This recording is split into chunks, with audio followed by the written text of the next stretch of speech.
Hello students, ये एडुसुगा test series का part number 4 है। और इस टेस्ट सीरीज में हम लोग फिजिक्स से रिलेटेड क्वेश्चंस जो हैं वो डिस्कस करने जा रहे हैं अभी। और फिजिक्स का जो ये पार्ट टेस्ट था, इसमें जो टॉपिक्स जो कवर किए गए हैं वो है प्रॉपर्टीज ऑफ मैटर। मैटर में 3 स्टेट्स होती हैं, सॉलिड, लिक्विड एंड गैसेस। और इसमें जो है सॉलिड से रिलेटेड इलास्टिसिटी, और लिक्विड से रिलेटेड तो पूरा ये फ्लूइड मैकेनिक्स। ठीक है, this include fluid mechanics complete. And the next unit is heat and thermodynamics. और जो तीसरा जो यूनिट इसमें लिया गया था वो था काइनेटिक थ्योरी ऑफ गैसेस। तो इन्हीं से रिलेटेड सब प्रॉब्लम्स हैं। ठीक है, तो देखते हैं इसमें किस टाइप के क्वेश्चन देंगे। हाँ, एक चीज मैं आपको पहले ही थोड़ा सा क्लियर कर दूं कि कैलकुलेशंस में जब करते हैं तो वहां पर आप लोग वैल्यूज पुट करके अपने आप ही आंसर निकाल सकते हो। तो मैं यहाँ पर सिर्फ, क्योंकि टाइम इतना ज्यादा नहीं रहता हम लोगों के पास, तो मैं यहाँ पर सिर्फ और केवल आपको कॉन्सेप्ट्स डिस्कस करूंगा, और कॉन्सेप्ट के साथ साथ फार्मूले वगैरह जो भी चीजें हैं वो डिस्कस करते रहेंगे। लेकिन कैलकुलेशन के पार्ट में हो सकता है मैं सिर्फ आपको फाइनल आंसर देना प्रेफर करूंगा। ठीक है, तो देखते हैं इसमें पहला क्वेश्चन क्या है। The first problem is related to Young's modulus of elasticity. In this problem two wires are given, one is copper wire and another is steel wire. ठीक है, तो कॉपर वायर से रिलेटेड इन्होंने यंग्स मॉडुलस दिया है, उसकी length दी है, उसका क्रॉस सेक्शनल एरिया दिया है। स्टील वायर से रिलेटेड उसका यंग्स मॉडुलस दिया है, उसकी लेंथ दी है, उसका क्रॉस सेक्शनल एरिया दिया है। और इसमें दोनों ही वायर्स में सेम जो लोड है वो 500 न्यूटन का जो है वो अप्लाई किया गया। और इसमें पूछा है elongation in the wire, elongation in copper wire, elongation in steel wire. So obviously elongation means change in length. तो हम लोग यहाँ पर चेंज इन लेंथ को फाइंड करेंगे। ये आपको मालूम है कि Young's modulus of elasticity is given by stress upon strain. Stress means force per unit area, and strain means change in length upon original length. मैं इसको अगर सिंप्लीफाइड करता हूं, then we get change in length is equal to force per unit area into L upon Y। ठीक है, now put the different values for copper and different values for steel।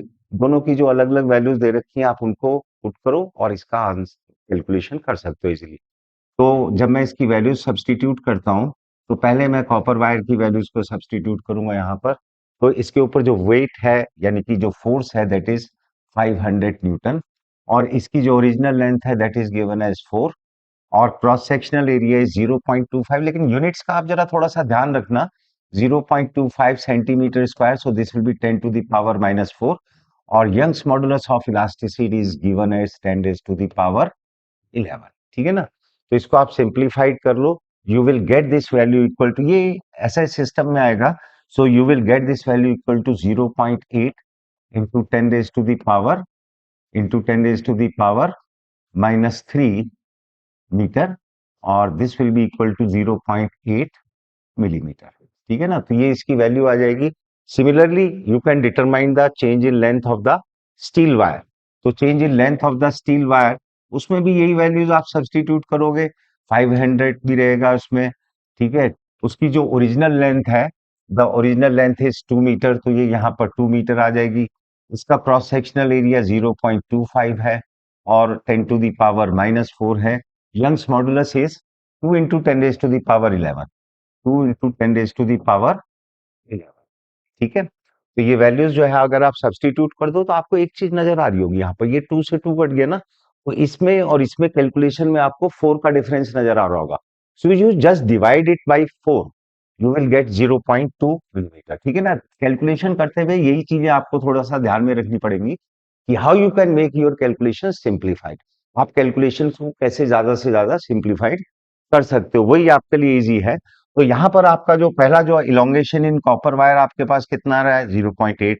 Elongation in steel wire कितना आ रहा है, 0.2। Total elongation दोनों का सम कर दो, and the difference in elongation this will be the 0.6। So the option number 1 is correct one. ठीक है ना, तो ये वाला ऑप्शन आपका करेक्ट होता है। Now we come to the second problem. अब जरा हम लोग सेकंड प्रॉब्लम के ऊपर आ जाते हैं। ये सल्स एक्सपेरिमेंट जो है ये यंग्स मॉडुलस ऑफ इलास्टिसिटी ही से रिलेटेड है। ठीक है ना, इसमें क्या होता है, एक स्टैंडर्ड वायर होती है, एक गिवन वायर होती है जिसका आपको Young's modulus of elasticity define करना होता है। इस प्रॉब्लम में भी उसने पूछा है the change in length produced is, इसका मतलब बाकी सब डाटा दे रखे हैं, चेंज इन लेंथ पूछ रहा है। तो चेंज इन लेंथ का फार्मूला अभी पिछले क्वेश्चन में भी हम लोगों ने लिया था, delta L is equal to force per unit area into Y original length. ठीक है ना। तो ये फार्मूला आपको थोड़ा सा याद रखना है, इंपॉर्टेंट फार्मूला भी है वैसे भी। तो इसमें आप यंग्स मॉडुलस की वैल्यू आपको दे रखी है, इसका जो है वो आपको लेंथ दे रखा है 3.14 मीटर, इसमें 8000 केजी इसका मास दिया है, हैंगिंग मास। तो इसको एक चीज ध्यान रखना है आपको, आपको जी से मल्टीप्लाइड जरूर करना है, कहीं अगर आपने वो नहीं किया तो आपका आंसर गड़बड़ा जाएगा, ठीक है ना। फिर उसके बाद आपको दे रखा है एल, द डायमीटर दे रखा है 25 सेंटीमीटर, और लेंथ कितनी दी है 3.14। तो ये आपके पास 3.14 अपॉन, इसमें जो एरिया लोगे आप pi R square means D by two whole square means D square by 4 into Young's modulus of elasticity 2 into 10 to the power 11, ठीक है ना। इसके में आप वैल्यू सब्सटीट्यूट कर दो डी की, you will get the answer. और इसका जो आंसर आता है ये 3.14, तो ये यहीं पर कैंसिल हो जाना आपका, ठीक है ना। और ये आ जाएगा आपका 4000, सो दिस विल बी डी। ये आपका 4 4 जा कितना हो जाएगा 16। देखो मैं एक रफ आपको आइडिया दे रहा हूँ कैसे कैलकुलेशन की जाती है। डी स्क्वायर, डी 25 का अगर स्क्वायर करोगे you will get this value 6.25, ठीक है। तो अगर आप यहां पर ध्यान से देखो, तो अगर मैं 16 को 6.2 से डिवाइड करूं तो 6 3 जा तो 18 हो जाता है, वो तो 3 से ज्यादा हो जाएगा। और ये यहाँ पर आएगा आपके पास 0.026, इस रेंज में आ जाएगा आपके पास। तो ये this will be the correct answer, ठीक है ना। आप उसको कैलकुलेट करके चेक कर सकते हो। अब जरा थर्ड प्रॉब्लम को देख लेते हैं कि थर्ड प्रॉब्लम हमारे पास क्या है। यहां पर वो कह रहा है a wire of area of cross section 3 millimetre square, natural length fix 50 centimetre, mass, potential energy stored in the wire in the steady state is. ये स्टेन्ड वायर जब होती है तो उसमें कितनी पोटेंशियल एनर्जी स्टोर्ड होती है, ये आपको मालूम है कि potential energy in a strained wire is given by half into stress into strain into volume, ठीक है। Stress into strain into volume, ये आपको इससे दी जाती है। अगर मैं यहां पर बात करूं स्ट्रेस की, तो स्ट्रेस क्या होता है फोर्स पर यूनिट एरिया, ठीक। स्ट्रेन क्या होता है change in length upon original length. Volume क्या होगा एरिया इंटू लेंथ। तो अगर मैं देखूं तो ये दोनों तो कैंसिल हो गए, इसका मतलब मेरे पास क्या आ गया half F into delta L. Delta L problem में नहीं दे रखा है, तो आप एक काम करो, डेल्टा एल की जगह उसने अदर डाटा दे दिए।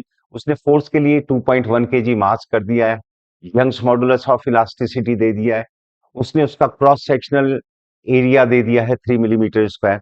सो we are having all the data except the change in length. और चेंज इन लेंथ का भी पिछले दो क्वेश्चंस में हम लोगों ने जो लिया था फार्मूला, उसी को डायरेक्ट आप यहाँ पर सब्सटीट्यूट कर दो, you will get F into L upon Y into A. तो इससे आपके पास ये वैल्यूज जितनी भी है half F square L by Y into A, इसमें ये सब वैल्यूज सब्सटीट्यूट कर दो, you will get the answer. तो आपके पास फिर से इसका क्या मिल जाएगा आंसर मिल जाएगा। तो ये वैल्यू जो है ये कितनी आती है आपके पास, इसको आप लोग जरा यहाँ पर चेक कर सकते हो।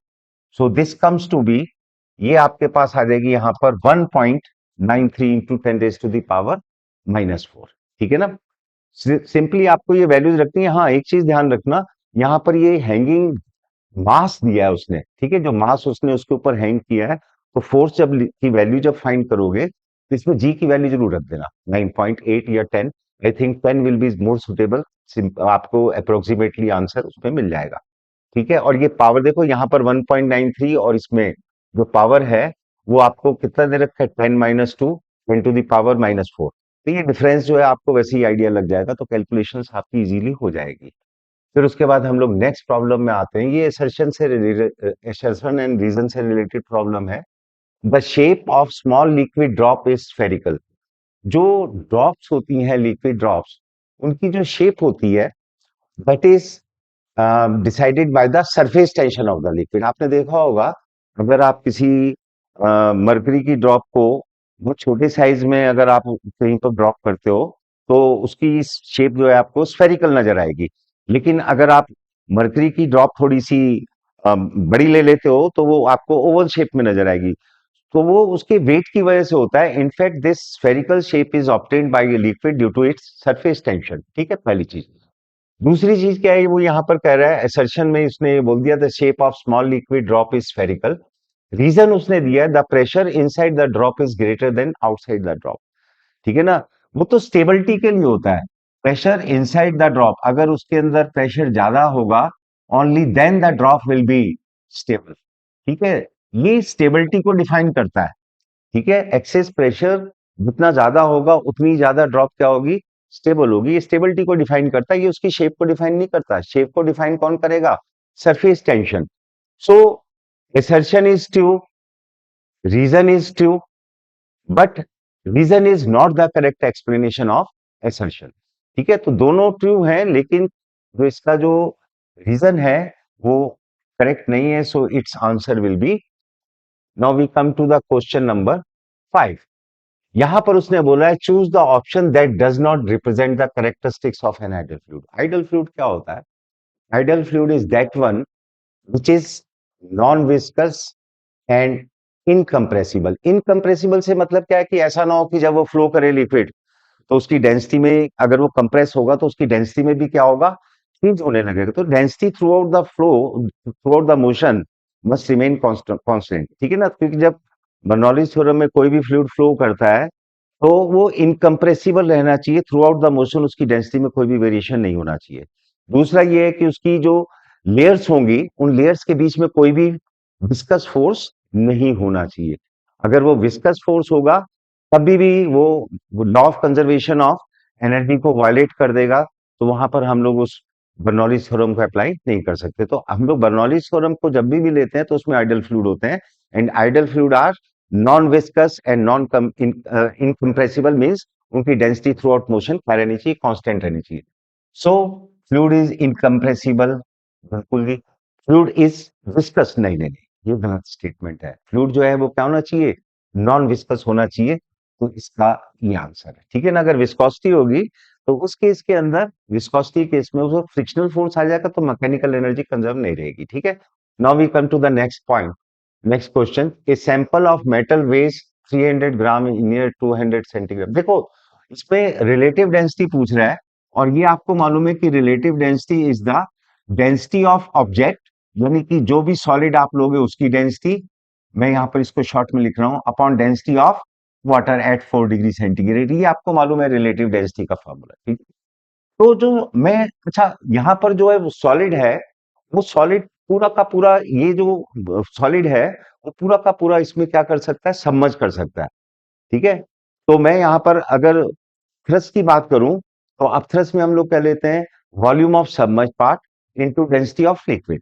ठीक है ना, तो मैं यहाँ पर क्या करता हूं, क्योंकि पूरे का पूरा जो सॉलिड है वो पूरे का पूरा सबमर्ज हो जाएगा, और तो सॉलिड की जो डेंसिटी है, ये सॉलिड की डेंसिटी को मैं रो से लेता हूं और लिक्विड की डेंसिटी को किससे ले लेता हूं, सिग्मा से। और यहां पर मैं जी लगा देता हूं, यहां पर जी, यहां पर टोटल वॉल्यूम ले लेता हूं, यहां पर भी क्या ले लेता हूं, टोटल वॉल्यूम। अब आप जरा यहां ध्यान से देखो कि ये तो हो गया मास ऑफ द सब्सटेंस, ठीक है ना, इनटू जी। वॉल्यूम इनटू डेंसिटी क्या हो जाएगा, उसका मास ऑफ द सब्सटेंस, तो ये हो गया mg। ठीक है, अपॉन ये जो है, क्योंकि पूरा का पूरा सॉलिड जो है वो लिक्विड के अंदर सबमर्ज हो गया है, so this total volume is equal to submerge volume of the liquid into density of liquid into जी।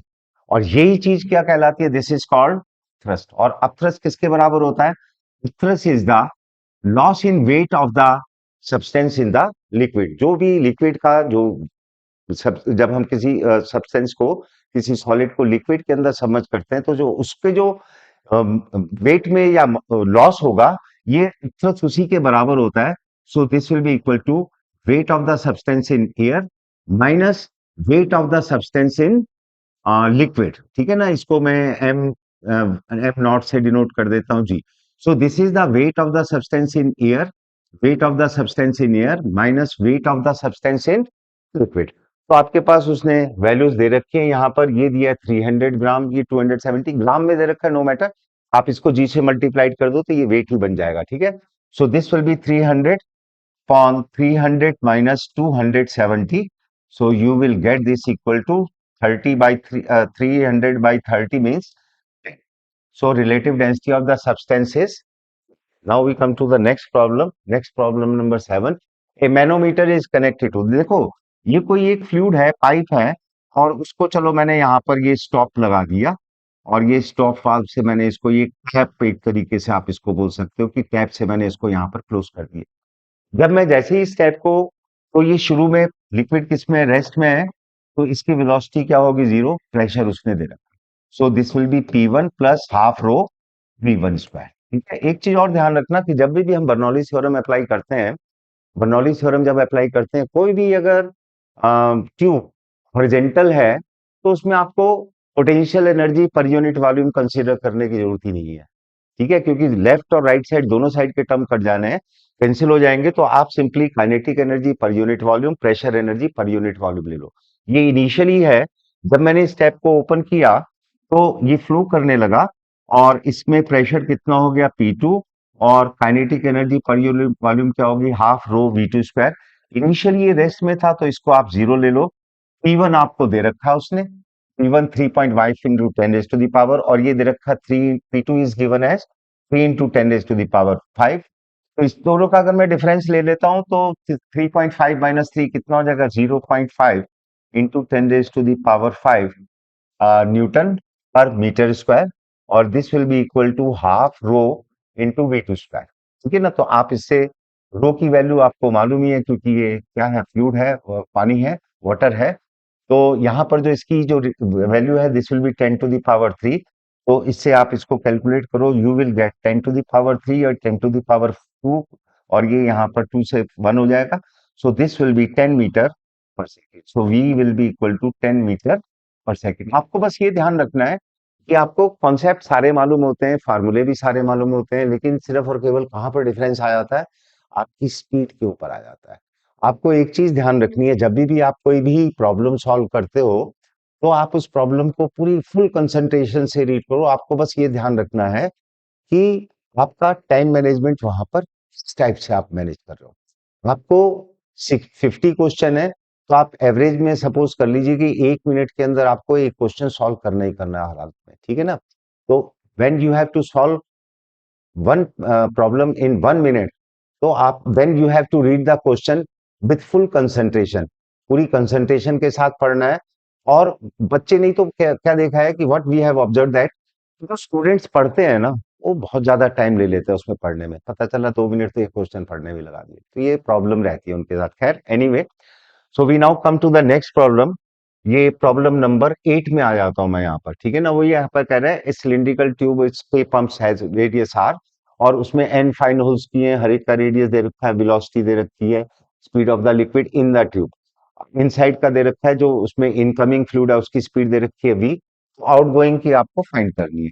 तो देखो ये यहाँ पर जो है, मैंने ये ले लिया आपका, ये लिया है दूसरी साइड का, जहां पर एन होल्स हो रखे हैं। ये सिंगल होल है, इसका एरिया कितना A, यहाँ पर वेलोसिटी क्या है, इसका एरिया A1 है, यहाँ वेलोसिटी V1 है, यहाँ पर एरिया A2 है और वेलोसिटी V2 है। यहाँ पर जो है एन छोटे छोटे हॉल्स हैं।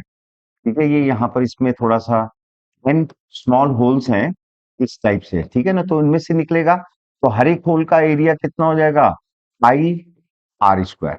ठीक है ना, this will be the area of each hole, number of holes कितने एन, और यहां पर वेलोसिटी मैंने क्या ले ली V2। मैं यहाँ पर प्रिंसिपल ऑफ कंटिन्यूटी अप्लाई करूंगा। जब प्रिंसिपल ऑफ कंटिन्यूटी अप्लाई करते हैं तो A1 V1 is equal to A2 V2।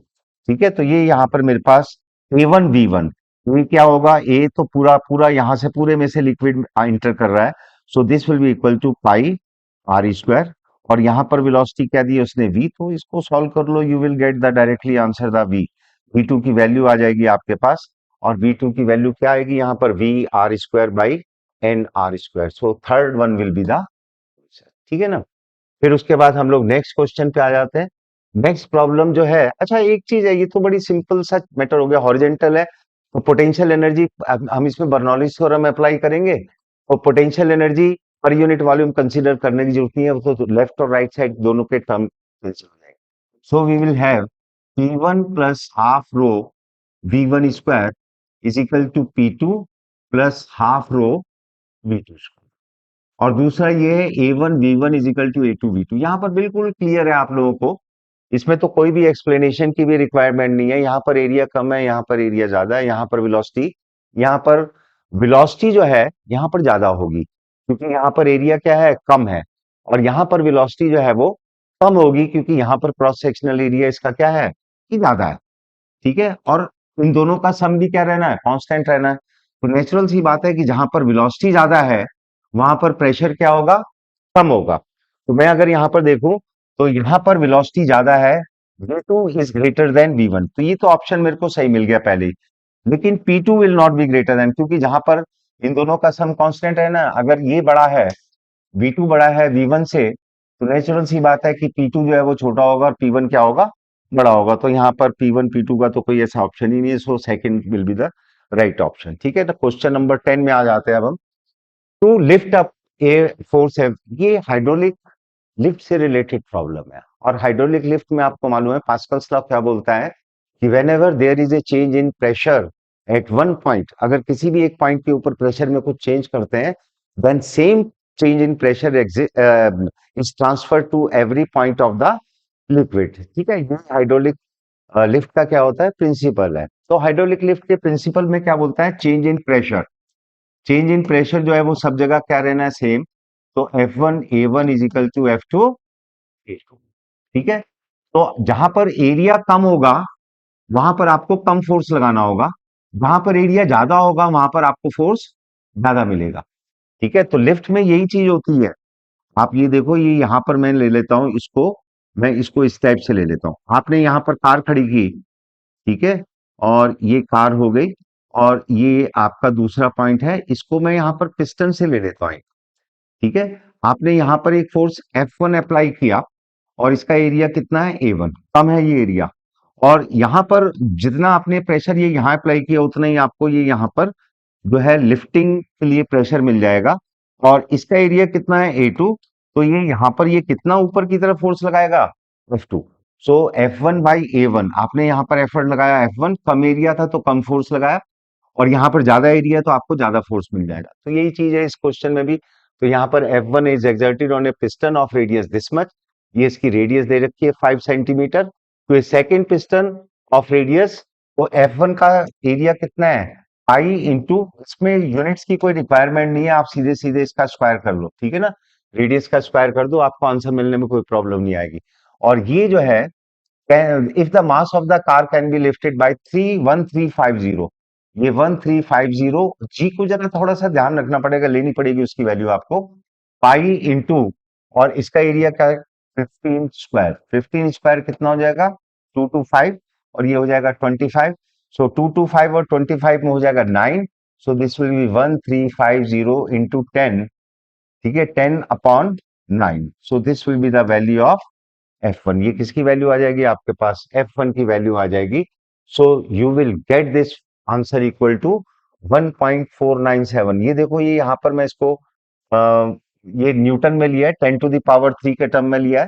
तो you will get this value 14147 1470। ये 13, इसको 1 पॉइंट समथिंग से आप ऐसा समझ लो, 1.1 से लो, इससे मल्टीप्लाइड कर दो तो लगभग इतना आ जाएगा। So this will be the correct answer. आप देखो, इनमें से कोई भी डाटा मैच नहीं करेगा। ठीक है, आप यहां पर कर सकते हो, 10 को 9 से डिवाइड करो, 1.1, तो 1350 से थोड़ा सा स्लाइटली बढ़ा तो वो ये नजर आ रहा है, तो ये आंसर हो जाएगा इसका। कैलकुलेशन के लिए मैंने आपको पहले बता दिया कि थोड़ा सा ध्यान रखना पड़ेगा। ठीक है ना, यहां पर ये क्वेश्चन नंबर 11 पे आते हैं। Water drops are spherical in free fall conditions due to surface tension. किसकी वजह से होती है ये, सरफेस टेंशन की वजह से होती है। ये हम लोग पहले ही पॉइंट डिस्कस कर चुके हैं। फिर उसके बाद हम लोग नेक्स्ट क्वेश्चन में आ जाते हैं। इफ ए लिक्विड, अच्छा, if a liquid wets a solid then the angle of contact में बी, पानी जो है वो ग्लास को वेट करता है, ये आप लोगों ने प्रैक्टिकली नोटिस किया होगा। लेकिन अगर आप एक मर्करी ड्रॉप को कहीं पर भी ले लो, चाहे ग्लास में ले लो, चाहे किसी भी और सरफेस में, तो उसको वेट नहीं करता। मर्करी और वाटर में क्या डिफरेंस होता है कि अगर मैं वाटर पोर करता हूं तो उसकी जो मेनिस्कस की जो शेप है, दैट इज कॉन्केव अपवर्ड, वो इस तरीके से होती है। तो ये उसका एंगल ऑफ कांटेक्ट होता है।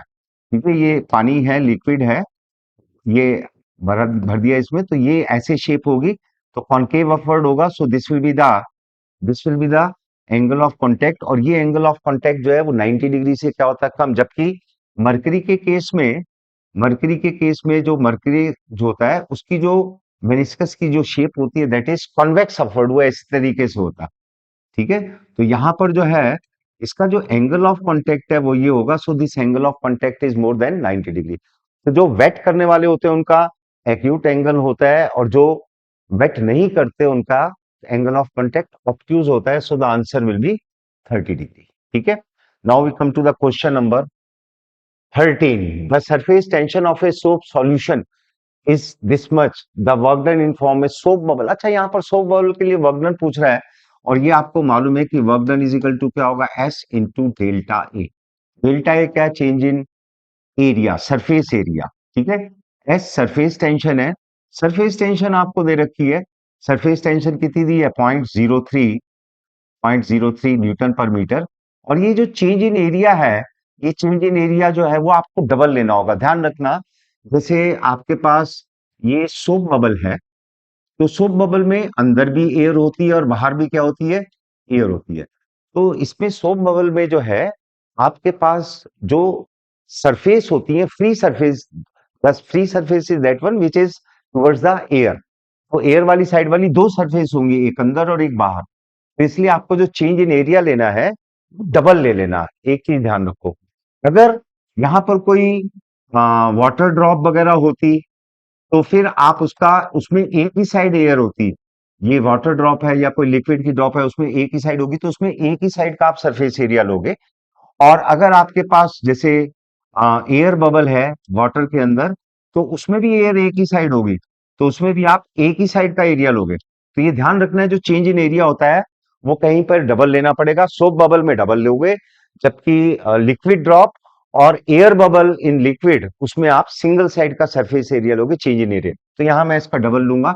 और change in area, surface area zero से स्टार्ट किया था उसने, 0 से 40 सेंटीमीटर स्क्वायर कर गए, तो चेंज इन एरिया यही हो जाएगा, क्योंकि जीरो से स्टार्टिंग की थी उसने. तो 40 × 10⁻⁻⁻⁻, ठीक है, क्योंकि उसने ऑलरेडी सेंटीमीटर स्क्वायर में दे दिया. तो आप इन वैल्यूज को सब्सटीट्यूट कर लो, you will get this answer equal to 2.4 × 10⁻⁻⁴. ठीक है. 4 2 जा 8, 8 3 जा 24. ठीक है. ठीक है, ये आंसर आ जाएगा आपके पास. और फिर उसके बाद मैं उस नेक्स्ट पार्ट में आ जाता हूं. नेक्स्ट क्वेश्चन नंबर 14 में, ratio of excess pressure inside the two soap bubbles is 2:3, then the ratio of their volumes is. देखो, ये सोप बबल है. सोप बबल में मैंने आपको बताया था कि जो सरफेस टेंशन है उसको, मतलब चेंज इन एरिया, उसको डबल कर देते हैं. तो इसलिए इसके एक्सेस एक्सेस प्रेशर, ये जो पीआई माइनस पीओ होता है, इनसाइड और आउटसाइड प्रेशर का जो डिफरेंस है, इसी को हम लोग एक्सेस प्रेशर बोलते हैं. And this is equal to 4s/r. R is the radius of soap bubble. ठीक है ना, यहाँ पर आर इसकी रेडियस है. The excess pressure inside the two soap bubble, एक की रेडियस R1 ले लेते हैं, दूसरे की रेडियस क्या ले लेते हैं, R2. तो यहाँ पर आप देखो, excess pressure is inversely proportional to radius. तो मेरे पास यहाँ पर पहले सोप बबल की और जो दूसरा सोप बबल है, उनकी जो एक्सेस प्रेशर का जो रेशियो है वो कितना है, 2/3, फर्स्ट टू सेकंड. तो यहाँ पर ये R2/R1 आएगा, क्योंकि ये इनवर्सली प्रोपोर्शनल है. तो R2/R1 इज इक्वल टू 2/3. ये एक्सेस प्रेशर है, इसका रेशियो दिया उसने. ठीक है. फिर ये यहाँ पर मुझसे क्या पूछा है कि वॉल्यूम का पूछा है. तो वॉल्यूम के लिए क्या होगा, 4/3πr³, यानी कि इन रेडियस का मैं क्या कर दूंगा, क्यूब कर दूंगा. तो अगर मैं क्यूब करता हूं तो वो आएगा 8/27. लेकिन यहाँ R1/R2 का फाइंड करूंगा तो 27/8. So this will be the answer. ठीक है ना. ये ध्यान रखते हैं कि कैलकुलेशन करते हुए आपको थोड़ा सा शॉर्टकट यूज करने की कोशिश करनी चाहिए आपको. ठीक है. फिर उसके बाद हम लोग नेक्स्ट क्वेश्चन पे आ जाते हैं, क्वेश्चन नंबर 15 पे. The horizontal force required to move the metal plate of area this much with a velocity of this much rest on a layer oil. ये जो है, ये आपसे जो क्वेश्चन है, this problem is related to the viscosity. आपने एक table है, सपोज यू इमेजिन दिस, कि आपके पास एक टेबल है, और इस टेबल के ऊपर आपने कोई एक विस्कस फ्लूइड को जो है वो ड्रॉप कर दिया. ठीक है. ये टेबल है और इस टेबल के ऊपर आपने एक विस्कस फ्लूइड को फ्लॉप कर दिया, उसको जो है उसको स्प्रेड कर दिया है. चलो मैं इसको विस्कस फ्लूइड ही मान लेता हूं, और यहां ले लेता हूं मैं टेबल को. ठीक है. This is the table. ठीक है. ये टेबल है, और इसके ऊपर आपने एक विस्कस फ्लूइड को क्या किया, स्प्रेड किया. और यहाँ पर एक ग्लास की जो स्लाइड होती है, ये ग्लास स्लाइड है, इसको आप ऐसे स्लाइड कर रहे हो. ठीक है. तो जो लिक्विड, जो विस्कस फ्लूइड इस ग्लास की स्लाइड के कांटेक्ट में होगा, वो तो ग्लास की स्लाइड की स्पीड से चलेगा, और जो लिक्विड इस टेबल के कांटेक्ट में होगा उसकी स्पीड क्या होगी? जीरो। तो यहां से लेकर यहां तक एक वेलोसिटी ग्रेडियंट हो जाएगी। अगर इसकी इस लिक्विड ग्लास स्पीड, इसकी स्लाइड की स्पीड v है, तो यहाँ की लिक्विड की भी स्पीड v लोगे, और ये रेस्ट में है तो इसकी स्पीड हो जाएगी जीरो। तो यहां से लेकर के यहां तक अगर ये थिकनेस कितनी है t, तो वेलोसिटी ग्रेडियंट क्या हो जाएगी? v by T. ठीक है। तो विस्कस फोर्स किसके बराबर होता है? Viscous force is directly proportional to velocity gradient.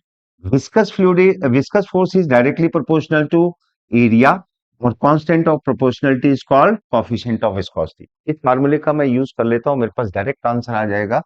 सो ये मेरे को दे रखा है 3। ठीक है। एरिया उसने दे दिया, कितना दिया है? 3 × 10 rest on a layer of oil, 3 × 10⁻³ thickness, और ये उसकी स्पीड दे दी है। एरिया ऑफ कॉन्टेक्ट ये 2 × 10⁻² लिया है, 2 × 10⁻², और वेलोसिटी कितनी दे दी है? 9 × 10⁻²। ठीक है, अपॉन ये थिकनेस ये कितनी दी है मेरे को? 3 × 10⁻³ तो इस तरीके से आपको जो है इसकी विस्कस फ्लूइड की जो वैल्यू मिल जाएगी, you calculate it, you will gate 3 से 3 कैंसिल हो जाएगा, 9 2 जा 18, तो बस ये सीधे सीधे आंसर हो गया। ठीक है। Now we come to the problem number 16। Two rain drops each reach with the earth with the different terminal velocity का फार्मूला आपको याद रखना है। व्हेन कोई भी ऑब्जेक्ट, अगर कोई स्फेरिकल छोटा टाइनी ऑब्जेक्ट है, when it falls in a viscous fluid, वो विस्कस फ्लूइड के अंदर अगर गिरता है, तो उसकी जो टर्मिनल वेलोसिटी है विस्कस फ्लूइड की, जो कोफिशिएंट ऑफ विस्कोसिटी है उसको मैं ईटा ले लेता हूँ, और जो लिक्विड है उसकी डेंसिटी को मैं सिग्मा ले लेता हूँ, और जो डेंसिटी ऑफ ऑब्जेक्ट है मैं उसको रो से डिनोट करता हूँ। Then what will be the value of terminal velocity? तो जो टर्मिनल वेलोसिटी है, ये फार्मूला आपको याद रखना है, इसका डेरिवेशन देख लेना। ये फार्मूला बहुत इंपॉर्टेंट है, इससे रिलेटेड कई बार बहुत फ्रीक्वेंटली क्वेश्चंस पूछे जाते हैं। ठीक है ना। तो ये होगा terminal velocity is 2/9 into rho minus sigma r² into G upon eta. ठीक है, ये फार्मूला आपको याद करके रखना है। This is the terminal velocity of a freely falling tiny spherical object of radius r in a viscous fluid of density sigma, density of the freely falling body is rho, eta is the coefficient of viscosity, and terminal velocity is the somewhat constant velocity of the freely falling body। ठीक है ना। तो यहां पर आपको नजर आएगा v² is directly proportional to r²। तो terminal velocities having the ratio 9/4, तो ये तो आपके पास हो गया कि v is directly proportional to r²। Terminal velocities का रेशियो उसने क्या दिया? 1:2। पहले से दूसरे ऑब्जेक्ट्स के लिए वो 9/4 दिया है। तो r1/r2 होल स्क्वायर इज 9/4, तो r1 r2 कितना आ जाएगा आपके पास? 3/3। ठीक है, ये 3/2 आ गया। वॉल्यूम का रेशियो पूछा है तो इनका क्यूब कर दो, 27/8। So this will be the answer. ठीक है। Now we come to the next problem. Next problem number is problem number 17। When a metal ball is heated, the largest percentage increase in the volume is। तो इसमें वो देखो एक चीज है, area के लिए फार्मूला आप क्या सरफेस एरिया का क्या लेते हो? 4πr²। ठीक है। वॉल्यूम के लिए क्या लेते हो आप? 4/3πr³। ठीक है। डायमीटर इटसेल्फ में r ही हो जाएगा। ठीक है। और डायमीटर जो है वो 2r के बराबर ले लोगे आप। और डेंसिटी जो है, डेंसिटी इज मास पर यूनिट वॉल्यूम। ठीक है ना। तो ये इसमें अगर यहां पर देखो, मैं डेंसिटी की बात करता हूं, डेंसिटी इज मास पर यूनिट वॉल्यूम, तो यहां पर ये आ जाएगा 4/3π। तो अगर आप ध्यान से देखो, तो सबसे ज्यादा जो चेंज होगा वो किस में होगा? वो वॉल्यूम में होगा, क्योंकि जितना ज्यादा लार्जेस्ट परसेंटेज इंक्रीज विन, मैं इसको हीट करूंगा तो सबसे ज्यादा वैसे भी किस में चेंज होना है? इसके वॉल्यूम में चेंज होना है। डेंसिटी के ऊपर बहुत ज्यादा इफेक्ट नहीं पड़ेगा। ठीक है। तो ये यहां पर जो है, मैं इसकी अगर वॉल्यूम की बात करूं, सो दिस विल बिकम 3 टाइम्स। तो ये हो जाएगा 3 delta r/r into 100। So this will be the change percentage change in its volume. ठीक है ना। तो इस तरीके से आप इसको फाइंड कर सकते हो, तो वॉल्यूम में सबसे ज्यादा चेंज होगा। Next problem is related to heat required to convert 10 gram of ice. ये जो है प्रिंसिपल ऑफ कैलोरीमेट्री के ऊपर रिलेटेड है। द टोटल हीट जो है, देखो यहाँ पर जो है पहले 10 डिग्री सेंटीग्रेड की जो मैं यहाँ पर इसको थोड़ा सा डायग्राम से आपको एक्सप्लेन करता हूँ।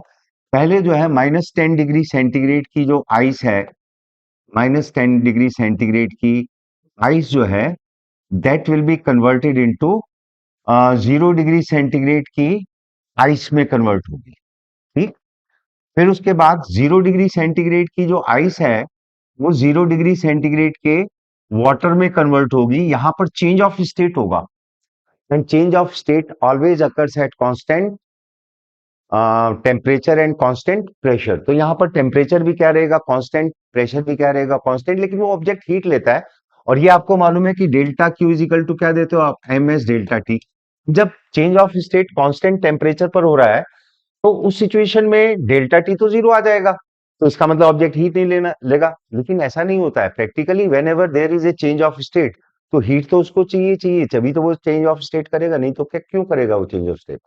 तो यहाँ पर कुछ हीट वो लेता है, this heat is called latent heat. तो यहाँ पर मैं इसको किससे लिखूंगा, एम इंटू एल से राइट करूंगा। और यहाँ पर फिर 0 degree centigrade water will be converted into 20 degree centigrade water. ठीक है, ये किस में कन्वर्ट होगा, 20 डिग्री सेंटीग्रेड के वाटर में कन्वर्ट हो जाएगा। तो यहां पर मेरे पास जो है जो टोटल हीट है, this will be M S one delta T1, और ये ml, और ये हो गया m1। m तो सबके लिए सेम ही रहना है, M S2 into delta T2। यहां पर जो स्पेसिफिक हीट लूंगा मैं वाटर की लूंगा, और यहां पर स्पेसिफिक हीट किसकी लूंगा मैं, आइस की लूंगा।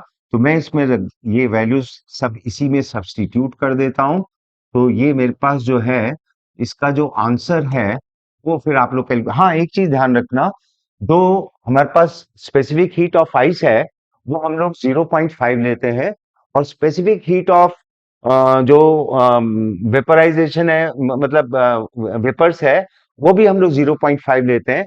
और specific heat capacity of water जो है वो 1 लेते हैं। इन सीरियस सिस्टम कैलोरी पर ग्राम पर डिग्री सेंटीग्रेड में बात कर रहा हूं मैं यहाँ पर। तो ये वैल्यू 0.5 लूंगा, इसको मैं 1 लूंगा, और ये 80 होती है, दिस इज द कैलोरी पर ग्राम। ठीक है ना, तो ये सारा आंसर मेरे पास कैलोरीज में आ जाएगा। तो इसका मास कितना दिए, 10 ग्राम। तो ये 10 तो सब में ही कॉमन आ जाना, तीनों में 1 2 3 तीनों में निकाल लेता हूँ। ये 0.1 हो जाएगा। ये चेंज इन टेम्परेचर -10 डिग्री से 0 पर जाएगा, तो ये चेंज इन टेम्परेचर 10 का होगा। और ये 0.5, मतलब 0.5 को 10 से मल्टीप्लाइड करोगे, यू विल गेट 5। देखो शॉर्टकट में कैसे कैलकुलेशन करनी है आपको थोड़ा सा देखना पड़ेगा। फिर +80 प्लस यहाँ पर S2 1 हो जाएगा, तो इसका चेंज इन टेम्परेचर 0 से कहां तक जा रहा है, 20 तक, तो ये हो जाएगा 20। तो +20 ये हो जाएगा 105। 105 इंटू 10 मीन्स 1050 कैलोरीज। ठीक है, so this will be the answer. अब वो हम लोग क्वेश्चन नंबर 19 पर आ रहे हैं, है ना। क्वेश्चन नंबर 19 देखते हैं। क्वेश्चन नंबर 19 में जो वो कह रहा है कि टू लिक्विड्स, और two liquids have been mixed, एक का टेम्परेचर 30 है, एक का 20 है, और मिक्सचर का टेम्परेचर बाद में कितना हो गया, 26 डिग्री। जब दो लिक्विड मिक्स करते हैं तो एक हीट देगा, दूसरा ले लेगा।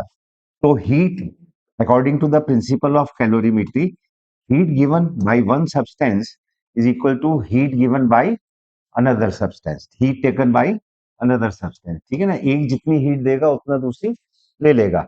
सो इसको मैं क्या लिखता हूं, M1S1 delta T1 is equal to M2S2 delta T2। ठीक है, ये मैंने हॉट सब्सटेंस को लिया इधर, और इधर मैंने कोल्ड सब्सटेंस को ले लिया है। तो ये जो हॉट सब्सटेंस जो है, ये अपनी हीट को लूज करेगा, तो इसका टेम्परेचर 30 - T हो जाएगा। ये मिक्सचर का टेम्परेचर होगा, तो 30 - 26। और यहां पर इसका टेम्परेचर जो है वो इंक्रीज होगा, सो दिस विल बी 26 - 20। ठीक है, और ये हो गया M1। और M1/M2 का उसने रेशियो दिया 2:1, तो मैं इसको अगर 2 मान लेता हूं, तो इसको क्या सपोज करूंगा, 1। तो ये हो जाएगा मेरे पास S1, and this will become S2। तो मेरे को S1/S2 का रेशियो फाइंड करना है। So the S1/S2 will be equal to 26 - 20 means 6 upon 30 - 26, this will be 4, into 1/2, so this will be equal to 3/4. So 3/4 will be the. Now we come to the problem number 20. ये problem जो है वो conductivity से रिलेटेड है, और conductivity के case में देखो यहाँ पर थोड़ा सा ये डायग्राम में जरा आप थोड़ा सा देख लेना, ये इंटरफेस होगी, इसका टेम्परेचर T है, इस एंड का टेम्परेचर 100 है, इसका क्या है 0 है, तो ये हीट जो है वो हाई टेम्परेचर से किधर फ्लो करेगी, लोअर टेम्परेचर की तरफ। तो जितनी ये हीट 1 सेकेंड के अंदर ये इधर जो है वो ट्रांसफर होगी यहाँ से यहाँ तक, वही हीट उतनी ही 1 सेकेंड के अंदर इधर से इधर ट्रांसफर होगी।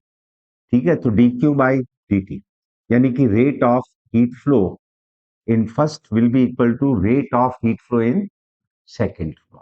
अच्छा, दोनों के जो है डायमेंशंस क्या सेम है, यानी कि length cross sectional area same है, तो हमारे पास इसके लिए कंडक्टिविटी के लिए क्या लेंगे फार्मूला, के ए डेल्टा डेल्टा एल बाई, ये आपके पास आ जाएगा delta T by temperature gradient delta T by L. तो इसकी लेंथ में ये यहाँ से यहाँ तक की भी क्या ले लेता हूँ एल, और ये लेंथ भी कितनी है, तो इसको सिंपली एल से ही डिनोट कर लेते हैं। ये टाइम तो हमारे पास आ गया, ये हो गया k1, और ऐसे हो जाएगा k2, और ये हो जाएगा डेल्टा t1, और ये यहाँ पर हो जाएगा हमारे पास delta t2 upon a into a upon L. ठीक है, तो ये सब तो कैंसिल हो जाएंगे, सिर्फ k1 delta t1। Delta t1 क्या होगा, k1 क्या होगा, k1 विल बी 300। ठीक है, ये हो जाएगा 300 और 100 minus T, and this will be equal to, ये है आपका second object B is 200 thermal conductivities इनकी, और टी माइनस 0। ठीक है, तो ये हो जाएगा 200, ये 3/2 हो जाएगा, तो ये 300 minus 3t is equal to 2t। ठीक है, so this will be equal to 5t, तो ये आपके पास t इज इक्वल टू कितना आ जाएगा, 300/5 मीन्स 60 डिग्री सेंटीग्रेड। ठीक है, so it's answer will be 60 degree centigrade. Now come to the next problem. Next problem क्या जाते हैं, next for a black body radiation. अच्छा, ब्लैक बॉडी जो रेडिएशन होता है ये एब्सोल्युटली टेम्परेचर के heat radiated by a black body in through unit area in unit time. This is directly proportional to fourth power of absolute temperature. ठीक है ना, ये आपने स्टीफन बोल्ट्जमैन लॉ पढ़ा होगा, तो ये उसमें आ जाता है। तो ये रेडिएंट पावर ही होगी एक तरीके से, और ये जो रेडिएंट पावर है, देखो रेडिएंट पावर होगी क्या, जब कोई भी ऑब्जेक्ट जो हीट होगा तो वो अपने सराउंडिंग्स में भी हीट को क्या करेगा, लूज करेगा। सपोज सराउंडिंग्स का टेम्परेचर कितना है, T0 सपोज कर लो, तो loss of heat in unit time through unit area, एक तरीके से देखा जाए तो ये पावर ही हो जाएगी। तो this will be equal to, ये प्रोपोर्शनल टू लिखना चाहिए मुझे यहाँ पर, T⁴ ये सब्सटेंस का अपना टेम्परेचर है, and this is the temperature of surrounding, तो ये इतना लॉस करेगी। तो पहले की power, first power, second case में उसने टेम्परेचर को चेंज कर दिया ब्लैक बॉडी का, पहले तो उसने 727 रखा था, और फिर उसके बाद सराउंडिंग्स का तो ये दे दिया, फिर 1227 लग गया, 500 उसने इंक्रीज कर दिया टेम्परेचर, तो ये टेम्परेचर जो है वो चेंज हो जाएगा सेकंड केस में। तो T1⁴ minus T0⁴ upon T2⁴ minus T0⁴। ठीक है ना, तो ये सराउंडिंग्स के टेम्परेचर का जो है उसके साथ डिफरेंस ले लोगे, लेकिन फोर्थ पावर का लेना है आपको। So this will be equal to, इसमें 273 ऐड कर दोगे, सो इट विल बिकम 1000, और इसमें 227 करोगे 500, इसमें करोगे 200 तो ये 1500। सो this will B 1000⁴ minus 500⁴ upon 1500⁴ minus 500⁴। ठीक है, तो इसको आप सॉल्व कर लो, सॉल्व करके इसकी जो वैल्यू आती है, क्योंकि आप इसको देखो यहाँ पर a² माइनस b² का 2 बार फार्मूला लगाओगे तो 3 बार तो इसने ऐड ही हो जाना है, एक ही बार सब्ट्रैक्शन आएगा। तो यह एक बार सब्ट्रैक्शन कितना आ जाएगा, 500, 3 बार, एक बार स्क्वायर ऐड होगा, एक बार इसकी 2 वैल्यूज ऐड हो जाएगी। ठीक है ना, तो इसको सॉल्व कर लो, और ये आपको दे रखा उसने, दिस इज गिवन एज 60 वाट, तो इसको आप लिख लो 60 वाट अपॉन P2। इसको सॉल्व करके आप P2 की वैल्यू फाइंड करो, you will get this value equal to 320 watt. ठीक है ना। Now we come to the next part. A gas is taken through a cycle A to B, B to C, C to A as the work done in the process। देखो ये cyclic process है, ए से start हुए फिर वापस सी पे पहुंच गए, तो इनिशियल और फाइनल टेम्परेचर क्या होगा, सेम। तो चेंज इन इंटरनल एनर्जी क्या हो जाएगा, जीरो। साइक्लिक प्रोसेस में ये चीज आपको ध्यान रखनी है। And according to the first law of thermodynamics, delta Q is equal to delta U plus delta W, क्योंकि इसकी वैल्यू जीरो है, so delta Q will be equal to delta W. तो साइक्लिक प्रोसेस में ये बात ध्यान रखना, एक चीज। दूसरा पॉइंट क्या है कि इसका जो वर्क डन होता है एरिया के इक्वल होता है एरिया ऑफ द साइकिल। अब अगर ये क्लॉकवाइज है तो this work done will be positive, अगर ये एंटी क्लॉकवाइज है then this work will be negative. ये यहां पर देखो ये इंक्रीज हो रहा है वॉल्यूम, तो ये इस साइकिल का C2A का वर्क डन पॉजिटिव होगा, ये पूरा एरिया होगा। और ये यहाँ पर वॉल्यूम डिक्रीज हो रहा है तो वो एरिया ये वाला होगा। तो इसमें से आप इस पूरे एरिया में से इसको सेपरेट कर दो, और इस साइकिल में तो वर्क डन क्या है, जीरो, क्योंकि वॉल्यूम यहाँ पर कांस्टेंट है, तो ये एरिया ऑफ ट्राइंगल के बराबर हो जाएगा। So this will be equal to 1/2 into 5 into 11 - 3 means 8। तो सो दिस विल बी 5 4 जा 20 joule. So this will B 2000 joule. ये 10⁻³ दे रखा है इसने वॉल्यूम में, और यहाँ पर 10⁻5 दे रखा है ना, तो ये 10⁻³ और ये हो गया 10⁻5 पास्कल। ठीक है, तो ये यहाँ पर जो है इसको मैं 10⁻2 जो है वो और ऐड हो जाएगा, so this will B 10⁻2, so this will B 2000। ठीक है, फिर नेक्स्ट क्वेश्चन में आओ। इसमें the change in internal energy of a gas which has absorbed 4 kilocalorie of heat has done work done this much। ये first law of thermodynamics इसमें apply कर दो, delta Q is equal to delta U plus delta. तो delta U आपसे पूछ रहा है, उसने delta Q minus delta W. ठीक है, इसमें वैल्यू सब्सटीट्यूट कर दो, आपके पास आंसर आ जाएगा। इसने जो दिया है यहाँ पर 4 किलो कैलोरी दिया, किलो को कैलोरीज में कन्वर्ट करो, 4000 इंटू 4.2 माइनस ये 4.2 है माइनस डब्ल्यू, तो दिस इज 4000। ये 4000 कॉमन ले लो, 4.2 माइनस 1 कर दो तो 3.2, 3.2 को 4 से मल्टीप्लाई, 4 3 जा 12, तो ये 1200 समथिंग आ जाएगा। So this will B 12.8 kilo joule. ठीक है ना, तो ये इसमें आ जाएगा आंसर। कैलकुलेशन के लिए आप लोग थोड़ा सा केयरफुल होकर के रहना, है ना, क्योंकि इनमें कैलकुलेशन आप इजीली कर सकते हो। isothermal process, the work done and expand in the gas।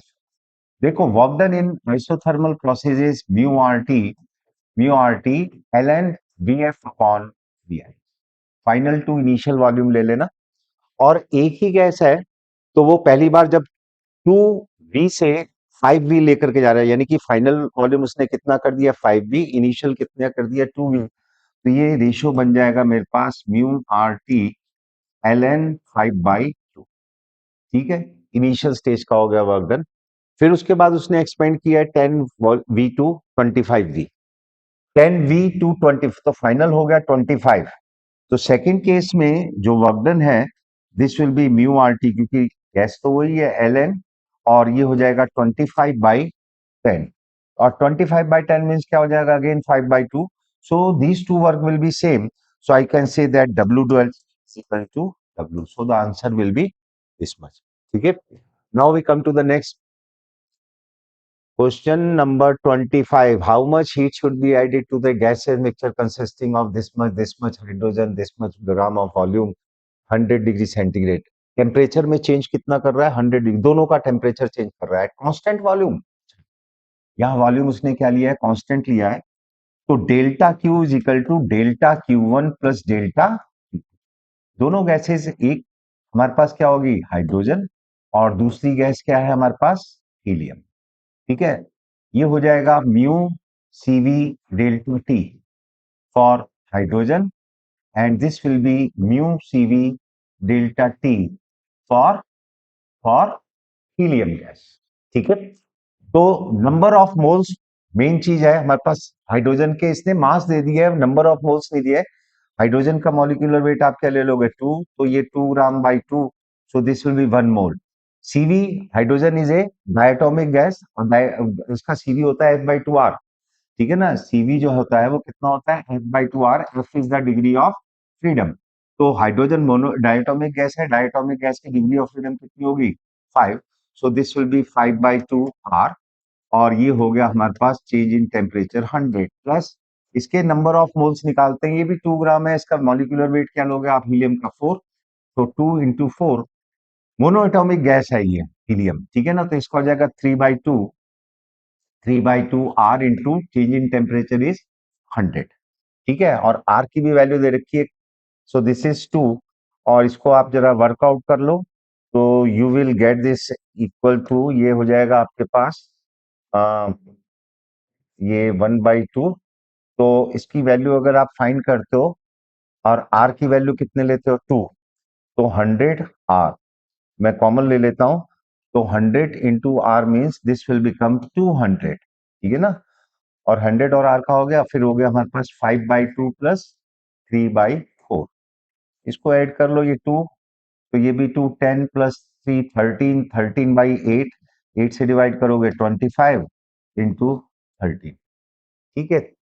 So this will be, ये हमारे पास कितना निकल करके आ जाएगा, 5/2R।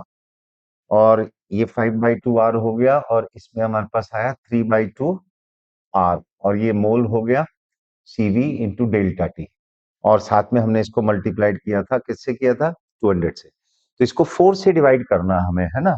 तो 4 से डिवाइड करोगे, सो दिस विल बी, ये आ जाएगा आपके पास 4 से डिवाइड करने पर 50, और 50 into 13, so this will B 650। Next question पे आते हैं। नेक्स्ट क्वेश्चन जो है 26, यहां पर उसने प्रेशर टेम्परेचर का ग्राफ ले रखा है, और pressure versus temperature graph of an ideal gas is equal number of moles at different volumes are plotted as shown. Equal number of moles ले रखे हैं, ठीक है, वॉल्यूम लेकिन अलग अलग है। यहां पर एक चीज है, अगर मैं यहां पर वर्क डन की बात करता हूं, तो मेरे पास जो है वर्क डन जो है, this is given bye, work done नहीं लेते हैं इसमें, एक काम करते हैं, आइडल गैस इक्वेशन ले लेते हैं। So P V is equal to mu R into T, mu R into T. तो अगर यहाँ पर प्रेशर में, प्रेशर कौन टेम्परेचर के लिए अगर मैं वर्कआउट करता हूं, तो ये देखो प्रेशर हो गया, और ये हो गया temperature. So this will B theta, ये टेन थीटा की वैल्यू दे देगा, प्रेशर अपॉन टेम्परेचर, यानी कि स्लोप ऑफ लाइन दे देगा। So this will be equal to mu R by, ठीक है ना। तो यहां पर जिसका स्लोप ज्यादा, slope is inversely proportional to volume, तो इसका मतलब जिसका स्लोप ज्यादा है उसके वॉल्यूम कम है, और जिसका वॉल्यूम ज्यादा है उसका स्लोप कम है। दूसरा पॉइंट क्या आ गया यहां पर, कि 1 और 2 इन दोनों का स्लोप सेम है, 3 और 4 का स्लोप सेम है, तो इसका मतलब V1 और V2 बराबर है, V3 और V4 बराबर है। लेकिन V2 जो है this will be greater than V4। तो आपके पास कौन सा ऑप्शन बनता है, V2 is greater then V3, ठीक है ना, ये क्योंकि इसका स्लोप ज्यादा है, इसका स्लोप कम है और इसका स्लोप ज्यादा है, तो इसका वॉल्यूम ज्यादा होगा। So the option number 1 will be the correct one, ठीक है ना, क्योंकि V1 और V2 इन दोनों का स्लोप क्या है, सेम है। V3 is equal to V4, इन दोनों का भी स्लोप सेम है, तो इनका भी वॉल्यूम सेम होगा। इसका स्लोप कम है, इसका स्लोप ज्यादा है, तो इसका वॉल्यूम जो है वो, इसका स्लोप कम है तो इसका वॉल्यूम ज्यादा होगा, इसका कम। So answer is, next question number 27, assertion is zeroth law of thermodynamics leads to the concept of temperature। yes, zeroth law जो है वो टेम्परेचर का ही बेसिक कॉन्सेप्ट है, क्योंकि इसमें क्या बताया जाता है कि अगर आपके पास इन दोनों ऑब्जेक्ट के बीच में थर्मल इक्विलिब्रियम है, ए और बी के बीच में थर्मल इक्विलिब्रियम, मतलब इन दोनों का टेम्परेचर सेम है, और ए और सी के बीच में भी क्या है, थर्मल इक्विलिब्रियम है, यानी कि इन दोनों का भी टेम्परेचर सेम है, तो बी और सी भी किस में होंगे, थर्मल इक्विलिब्रियम में होंगे, यानी कि बी और सी का भी टेम्परेचर क्या होगा, सेम होगा। ये कौन बताता है हमें, ये बताता है हमें जीरोथ लॉ ऑफ थर्मोडायनेमिक्स, ठीक है ना। The zeroth law states that the two system in thermal equilibrium with this. तो ये भी स्टेटमेंट, ये रीजन जो है इसका करेक्ट एक्सप्लेनेशन है किसका, असर्शन का। So A is true, R is true, and R is the correct explanation of A, ठीक है। नेक्स्ट क्वेश्चन नंबर 28 पे आ जाओ। Which of the following is generalized to process? Isothermal process is the slowest process among these processes. Isobaric, adiabatic, isochoric, इन तीनों में ही जो वो होता है आइसोथर्मल जो है वो प्रोसेस स्लोएस्ट प्रोसेस होता है। क्वेश्चन नंबर 29, 29 तो बिल्कुल क्वेश्चन नंबर 26 ही कॉपी है, ठीक है ना। 26 और 29 दोनों में देखो सेम ही चीज है, प्रेशर टेम्परेचर, वहां भी प्रेशर टेम्परेचर था। तो नेचुरल सी बात है, इसका स्लोप कम है, इसका स्लोप ज्यादा है, तो इसका वॉल्यूम ज्यादा होगा और इसका वॉल्यूम कम होगा। सो V1 will be greater than V2, ठीक है ना। तो ये आपके पास 30th में आ जाओ। प्रॉब्लम नंबर 30 में a diatomic gas does a work of Q/4 then heat Q is supplied to the gas, molar specific heat capacity of the gases. देखो delta Q is equal to delta U plus delta W, ठीक है। उसने work done को बोला है, इसको Q बोल दिया, इसको क्या बोला उसने Q/4, और ये आ गया आपके पास चेंज इन इंटरनल एनर्जी। तो Q माइनस Q/4 3Q/4 हो जाएगा, तो delta U is equal to 3Q/4। एक चीज ध्यान रखनी है आपको, whatever is the process, कोई भी प्रोसेस हो, change in internal energy is always equal to mu CV delta T. ये ध्यान रखना है आपको कि कोई सा भी प्रोसेस होता है, क्योंकि चेंज इन इंटरनल एनर्जी जो होती है वो हमेशा किसके ऊपर डिपेंड करती है, वो चेंज इन टेम्परेचर के ऊपर डिपेंड करती है। तो डेल्टा यू को क्या मैं लिखूंगा, म्यू सीवी डेल्टा टी, ठीक है। तो मेरे पास यहां पर सीवी, क्योंकि ये कैसी गैस है, this is the diatomic gas, तो डायटोमिक गैस के लिए सीवी F/2R होता है, तो 5/2R हो जाएगा। So mu 5/2R into delta T, और ये हो जाएगा 3Q/4। देयर फोर और this will be equal to, तो Q किसके बराबर आ जाएगा हमारे पास, ये 2 से 2 कैंसिल हुआ, तो ये हो जाएगा 10/3।